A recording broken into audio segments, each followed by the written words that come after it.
Hello students. In this video we will learn about the simplex method under the course of Operation Research. The simplex method is used for linear programming problem solutions.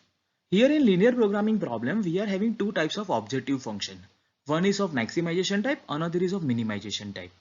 We are having two conditions to check whether our solution is reached to the maximum value or minimum value or not. So for that, if we are going for maximization type of problem, we are going to cross check for all Cj minus Zj that should be less than or equal to 0. And in minimization problem, we will check for the all Cj minus Zj greater than or equal to 0. So these are the two conditions that we need to remember whenever we are going to solve either maximization problem or minimization problem. Okay students, if you don't want to remember these two conditions, then we are having another solution too. So for that, whenever we are going to solve the minimization type of sum using the simplex method, we can go for the first method. That is, first you convert your minimization type of problem into the maximization type of problem. And how you can do that? You can just multiply the objective function with -1. So whatever the problem that is of minimization, that will become the maximization problem. Then solve the problem using the maximization method, and at the end of the solutions again just you need to convert your answer into the minimization form. That means again you need to multiply your answer with -1. So at the beginning of the question we are multiplying the objective function with -1, and at the end of the question whenever we are having certain answer as a maximum value, then we will convert it into the minimum value by multiplying -1 again. If you don't want to go for this method, then the earlier the discussed method was, you can check for the condition that is all Cj minus Zj should be greater than or equal to 0. Whenever this condition is achieved, we will stop, and whatever our answer, that will be our minimum possible answer. So now we are going to solve our linear programming problem using the simplex method. So here in this problem, the objective function is of maximization type. We need to maximize the value of 6x1 plus 8x2 plus 2x3, and which is subjected to x1 plus 2x2 plus x3 less than or equal to 6, 2x1 plus 2x3 less than or equal to 4, and 3x1 plus x2 plus x3 less than or equal to 9. Over all three variables x1, x2 and x3 that are greater than or equal to 0. So the first step in the linear programming problem using the simplex method is to convert our problem into the standard form. And for that, first we need to remove the inequality by putting the slack variable. We are only going to put the slack variable in terms of the less than or equal to type of constraint. As in our question, our all three constraints are of the less than or equal to type of constraint, so that we are converted into the standard form using the slack variable. Now we are representing them as a x1 plus 2x2 plus x3 plus s1 that is equal to 6. So in place of the less than or equal to sign, we are having the plus s1 equals to. The same way for second and third constraint, we are putting s2 and s3 as a slack variable, and we are converting all inequalities into the equalities. As we have added three different variables, that is s1, s2 and s3, so we also need to mention their effect on the objective function. As these variables are not going to affect your objective function, so that we are adding them with the coefficient of 0. So always whenever we are adding the slack variables, we are adding them in the objective function with the coefficient of 0. So our modified objective function become maximize z, that is equal to 6x1 plus 8x2 plus 2x3 plus 0s1 plus 0s2 plus 0s3. Here it needs to mention that x1, x2, x3 and s1, s2, s3 are greater than or equal to 0. Now we are moving towards the second step of the simplex method. In second step of the simplex method, we are going to find out the initial basic feasible solution. So now what the meaning of the initial basic feasible solutions? So we are just finding out the minimum possible value of x1, x2 and x3 that satisfied all the equations, and from that we are having the basic value of the objective function. So always we are assuming our basic variable as a 0. So right now if I am putting x1, x2 and x3 value as a 0 in my objective function and my constraint, then I will get s1 equals to 6, s2 equals to 4 and s3 equals to 9. So that by putting the x1, x2 and x3 value as a 0 in first, second and third constraint, we are having the slack variable s1 as a 6, s2 as a 4 and s3 as a 9. If you are putting all 6 value in the objective function, then you will get the answer, that is z is equal to 0. So this is our initial basic feasible solutions that satisfied all the constraint, and it shows the objective function value as a 0. Now our next step is to convert this initial basic feasible solution and our standard form of linear programming problem into the tabular form. So here is the table of the simplex method. Here in this table, the Cj, that is stands for the coefficient of the variable. In the second column we are mentioning, that is x1, x2, x3, s1, s2, s3. These are our variables. We are starting with our basic variables and then we are following the slack variables. Here we have mentioned the right hand side value. So whenever we are going to represent our equations, so whatever the right hand side of the equations, that value will be coming here. At last we are calculating the theta. In the first row, we are going to write down the coefficient of the variable. So in our objective function, we are having the 6 as a coefficient of x1, so that we are writing 6 here. The 8 as a coefficient of x2, so we are writing 8 here. Same way, 2 is a coefficient of x3, so we are writing 2 here. S1 and S2 and S3, these three slack variables having the 0 as a coefficient, so we are writing 0, 0 and 0 here. So this is the way how we are going to represent our objective function into the tabular form. Now we are converting our constraint into the tabular form. So our first constraint is x1 plus 2x2 plus x3 plus s1, that is equal to 6. So right now the variables, that is x1, x2 and x3, one more variable, that is s1. So these four variables having the coefficient 1, 2, 1 and 1. So we are representing as a 1 as a coefficient of x1, 2 as a coefficient of x2, 1 as a coefficient of x3, 1 as a coefficient of s1. But in this equation there is no s2 and s3, so that we are just mentioning 0 and 0. Same way, for the second constraint, we are having 2 as a coefficient of x1, so we are writing 2 here. 2 as a coefficient of x3, so we are writing again 2 in the column of x3. There is the coefficient 1 in the variable of s2, so in the column of s2 I am writing 1. x2, s1 and s3, these three variables are not in the second constraint, so we are just writing 0, 0 and 0 as a coefficient of x2, s1 and s3. Same way we are mentioning for the third constraint. So the coefficient of x1 is 3, coefficient of x2 is 1, coefficient of x3 is 1, coefficient of s3, that is again 1, and there is no s1 and s2, so we are having 0 and 0 is a coefficient of s1 and s2. So when we are went for the initial basic feasible solutions, then from the first equations we are having s1 equals to 6. So that we are mentioning like this. So variable is s1 and the right hand side value is 6.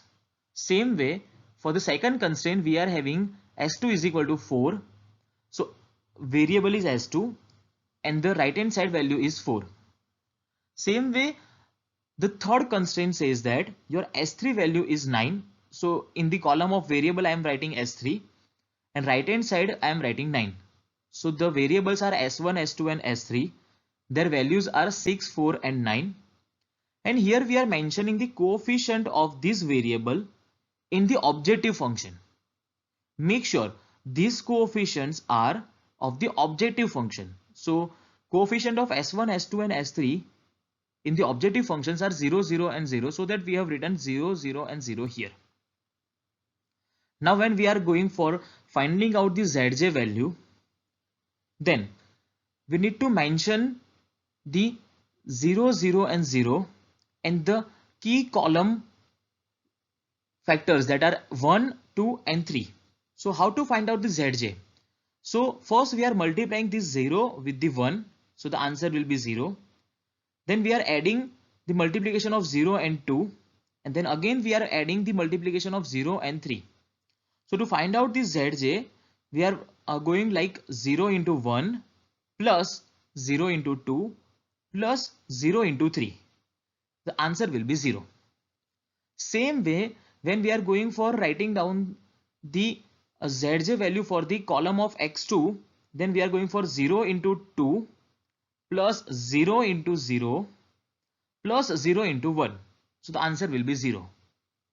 Same way, for all these variables, we are finding the value of Zj. Here we are having the answer of the Zj as a 0 because we have multiplying this 0 with the 6 plus 0 with the 4 plus 0 with the 9. So whatever the Zj as a variable, Zj as a function, the answer of that Zj is 0. That is also mentioning here all that Z value is 0, and that the same Z value is 0 we are getting in the tabular form. Our next step is to find out the value of Cj minus Zj. So to find out the value of Cj minus Zj, here in the first row we are having the Cj, and in the second last row we are having the Zj. So the subtraction from 6 to the 0, the answer is 6. 8 minus 0, the answer is 8. 2 minus 0, the answer is 2. 0 minus 0, the answer will be 0. Same way 0 minus 0, answer will be 0. And 0 minus 0, answer will be 0. Now, why we are finding this value of Cj minus Zj? The reason is we need to check whether the all Cj minus Zj is less than or equal to 0 or not. But here all Cj minus Zj are not less than or equal to 0. So we haven't reached to our optimum solutions. So we need to consider the maximum Cj minus Zj column as a key column. So right now the maximum value is 8. So this column, that will be our key column for the next iteration.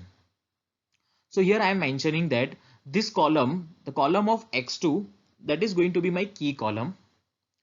Now we are going to find out the key row. So to find out the key row, first we need to define the theta value. And theta is defined as a RHS value divided by the value which is in the key column. So right now the RHS value is 6 and in key column the value is 2. So the theta value that will become 6 by 2. The answer will be 3. Same way, in the next row our RHS value is 4 and our key column value is 0. So we are dividing 0 by 4. So 4 divided by 0, the answer is undefined. In the next row, we are dividing the 9 with the 1 because RHS is equal to 9 and the value of x2 is 1. So 9 divided by 1, the answer will be 9.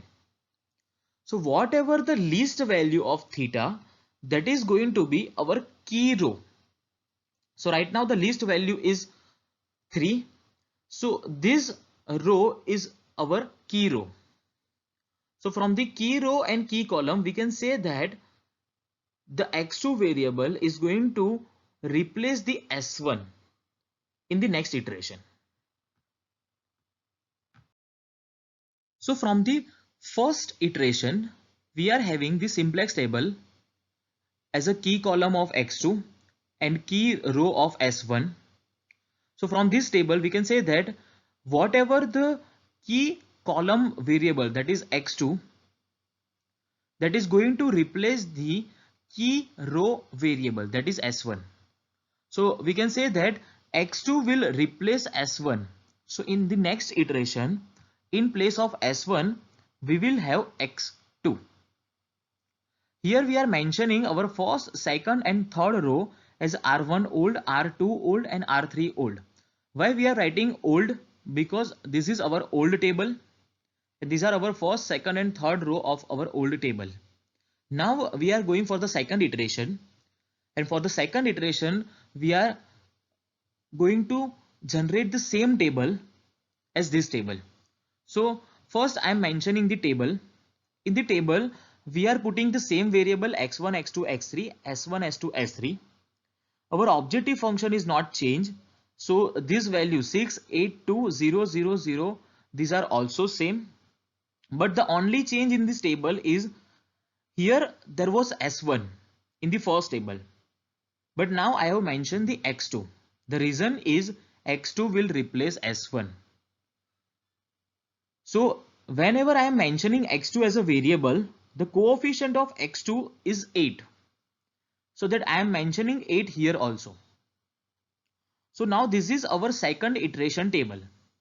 In second iteration table, our first condition is whatever our key element, that should be 1. But in previous table, our key element is 2.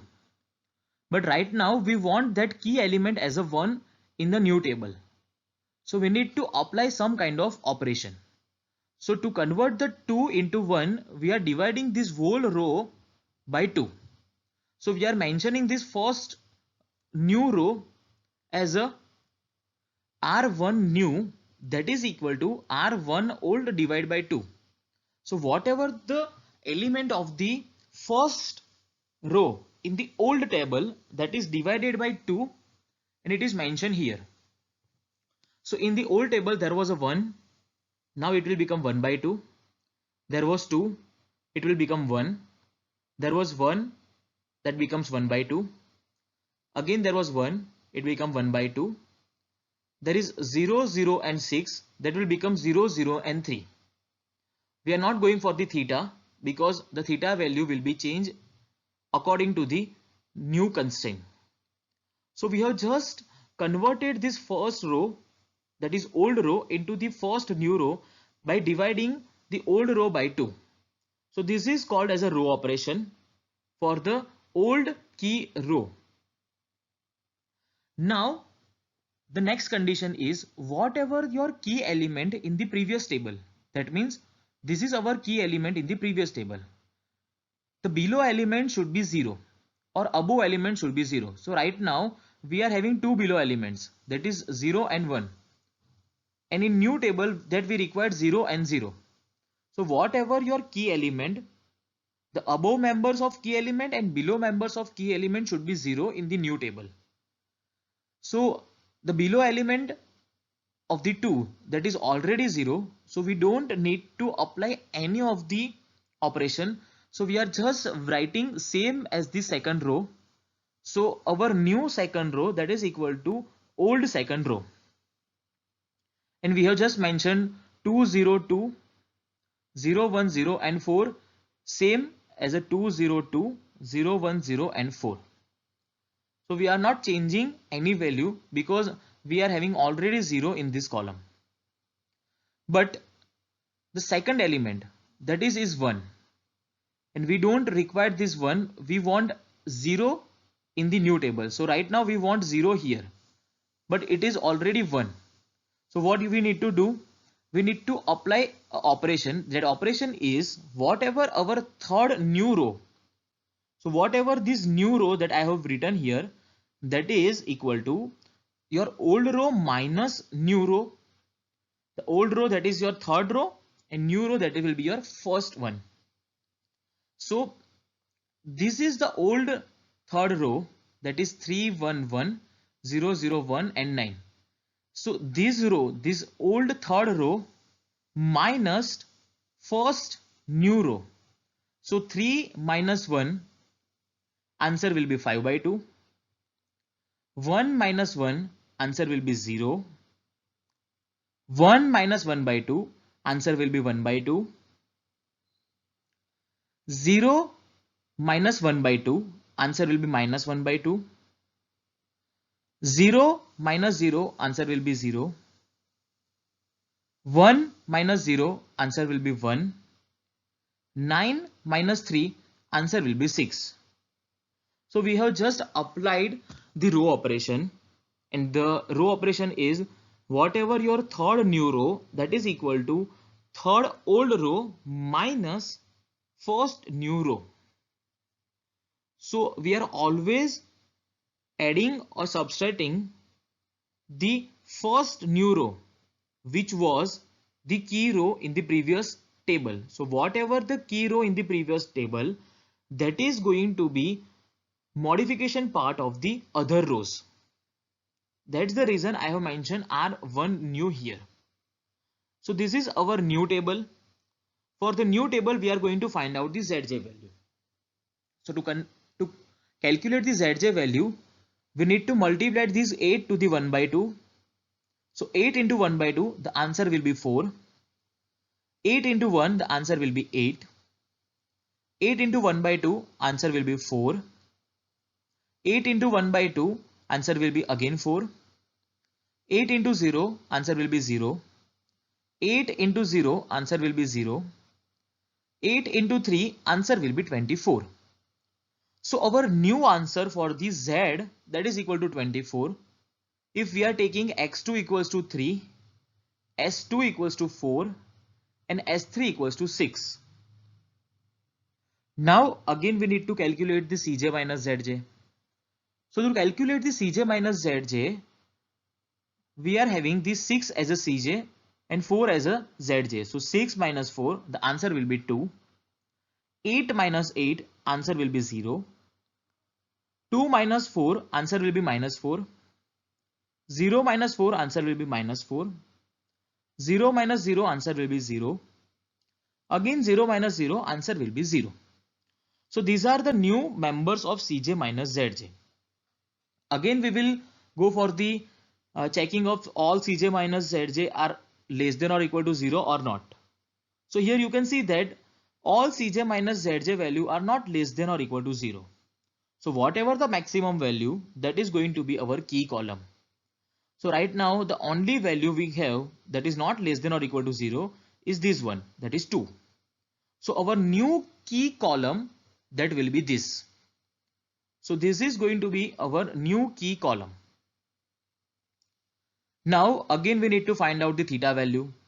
So same as the previous table, we will do RHS divided by key column factor.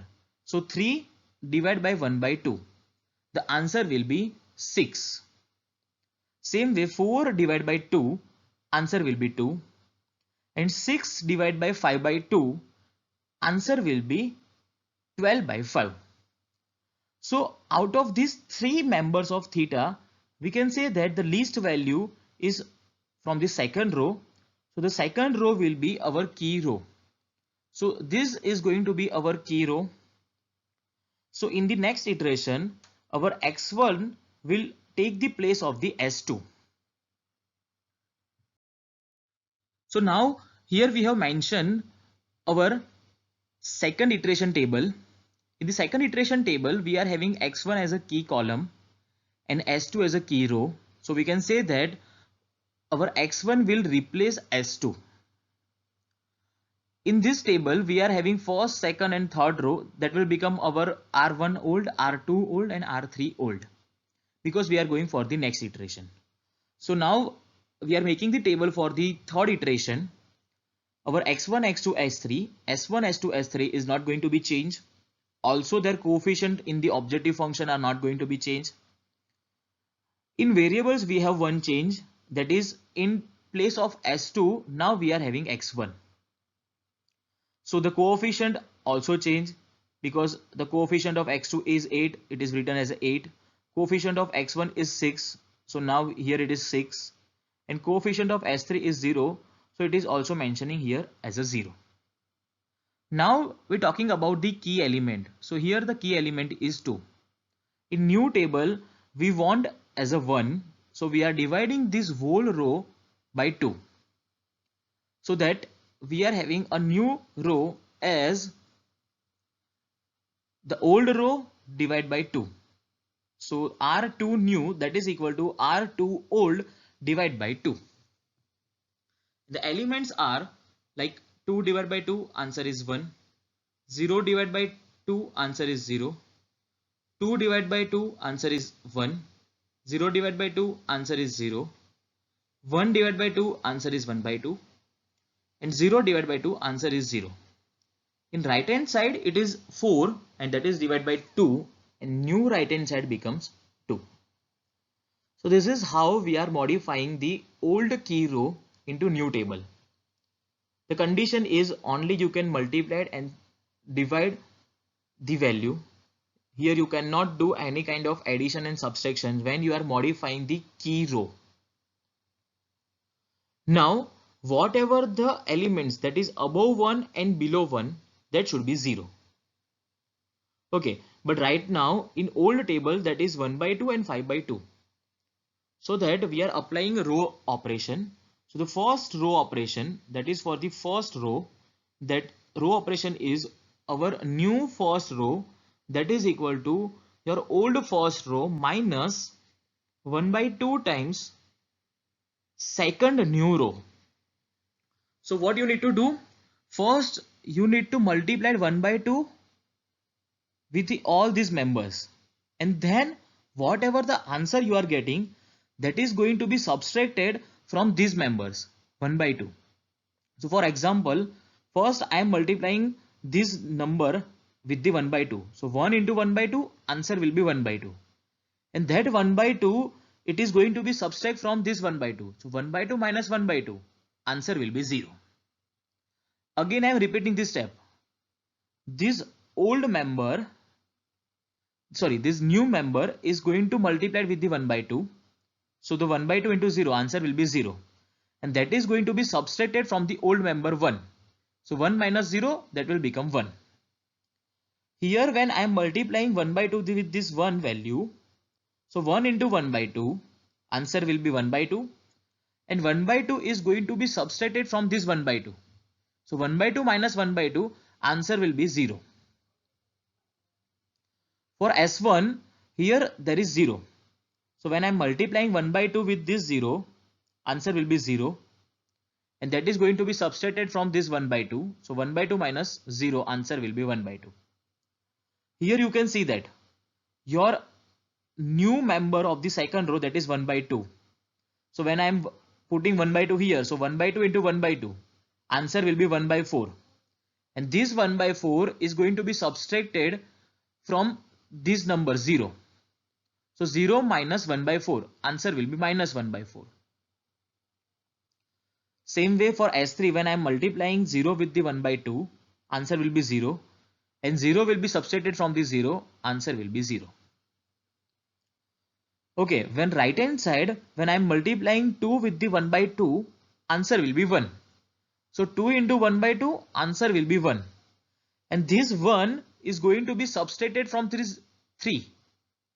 So this is 3 minus 1, answer will be 2. So this is very important. This row operation is very important. The same row operation we have applied for the last row. The only change is in place of 1 by 2, now we are having 5 by 2. So we are multiplying these numbers with 5 by 2, and whatever the answer we are getting, that is going to be subtracted from this number. So 1 into 5 by 2, answer will be 5 by 2, and that is going to be subtracted from this 5 by 2, we are getting 0. Here there is 0 and here also there is 0, so answer will not change. The same way we have calculated the whole answer of S3. You can cross check any of the number. Let's cross check the one number here. So this 1 by 2 is multiplied with the 5 by 2. So answer will be 5 by 4. And that 5 by 4 is subtracted from the old element, that is 0. So 0 minus 5 by 4, the answer will be minus 5 by 4. So this is how we are applying the row operation in the simplex method. So now we are having the new table, new iteration. Now we will consider the Zj. So for Zj calculation, 0 into 8, this 8 into 0 plus 6 into 1, then answer will be 6. This 8 into 1, 6 into 0, answer will be 8. This 8 into 0 plus 6 into 1, answer will be 6. This 8 into 1 by 2, that is 4. 0 into 6, answer will be 4. This 8 into minus 1 by 4, answer will be minus 2. Plus 6 into 1 by 2, answer will be 3. So minus 2 plus 3, answer will be plus 1. Same way, this 8 into 0 plus 6 into 0, answer will be 0. This 8 into 2 plus 6 into 2, answer will be 28. So these values x1, x2 and s3, these variables having the value of 2, 2 and 1, and the value of z, that is equal to 28. Now we are going to cross check about this zj, cj minus zj. And for cj minus zj, 6 minus 6, answer will be 0. 8 minus 8, answer will be 0. 2 minus 6, answer will be minus 4. 0 minus 4, answer will be minus 4. 0 minus 1, answer will be minus 1. And last, 0 minus 0, answer will be 0.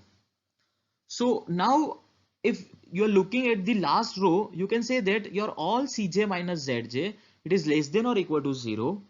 So your maximum value has been reached, and that maximum value is 28.